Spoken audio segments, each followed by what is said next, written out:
Sumama nga pala ako sa racket ni Daddy ngayon. Papakita namin sa inyo kung ano nga ba ang ginagawa namin sa aming small business. Tara, samahan nyo kami. Alas 6 nga ng umaga ay nag-ready na nga kami ni Daddy. Alas 10 kasi yung oras ng party na pupuntahan namin, pero syempre magsiset up pa kami kaya kailangan medyo maaga kami dumating. Ito nga pala lahat yung bibit-bitin naming mga gamit. Mukha nga kaming magka-camping dahil sa dami ng dala namin. Iniisip ko nga kung paano namin bibit-bitin lahat yan, pero sabi ni Daddy, I got you baby. Hindi pa nga ako nakakaalis ng bahay ay yan nga, sinuot ko na nga yung aking pink na helmet. Dahil sa dami nga ng bibit-bitin namin, baka iyan pa ang maiwan ko. Magmomotor nga lang pala kami papunta dun sa location dahil wala naman kaming kotse. Yun talaga ang minamanifest namin ni Daddy dahil magagamit talaga namin ang kotse sa aming business. Maya-maya nga kinuha na nga ni Daddy yung mga kailangan naming dalhin. Isa-isa na nga inayos ni Daddy yung mga gamit namin sa motor. Yung iba ay nilagay niya sa compartment, yung iba naman ay tinali na lang niya para safe. Ang printer at monitor ay bibit-bitin ko na lang. Fast forward na nga tayo dito sa location. Buti nga ay maaga nga kaming nakarating ni Daddy kaya may time pa kami para mag-set up. Join force na nga kami ni Daddy sa pag-aayos niyan para mas mabilis. At inuna na nga namin ayusin yung backdrop. Sa totoo lang ay medyo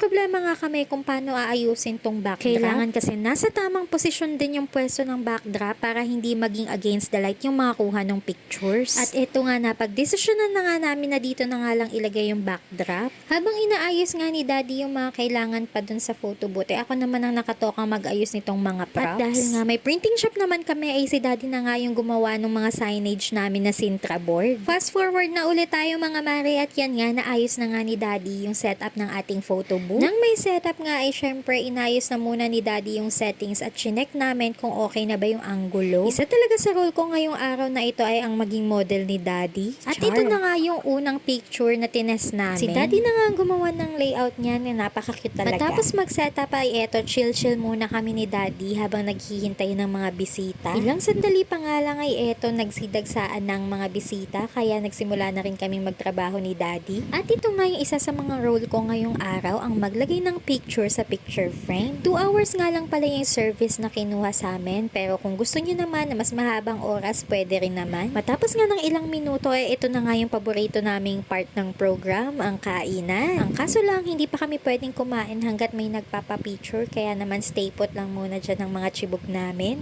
Nang makahanap ng tiyempo ay sabi nga ni Daddy, umuna na akong kumain at susunod na lang daw siya. After 2 hours na service ay eto, nag-pack up na nga kami. Mukha namang nag-enjoy ang aming client kaya sana umulit pa sila. Kaya kung naghahanap kayo ng photo booth para sa inyong party or any other occasions, kontakin nyo lang kami. Huwag nyo rin po palang kalimutang i-like at i-follow ang aming Facebook page, PicStation. O siya, kailangan na naming umuwi. Salamat po ulit sa pananood and see you on our next video. Thank you. Bye!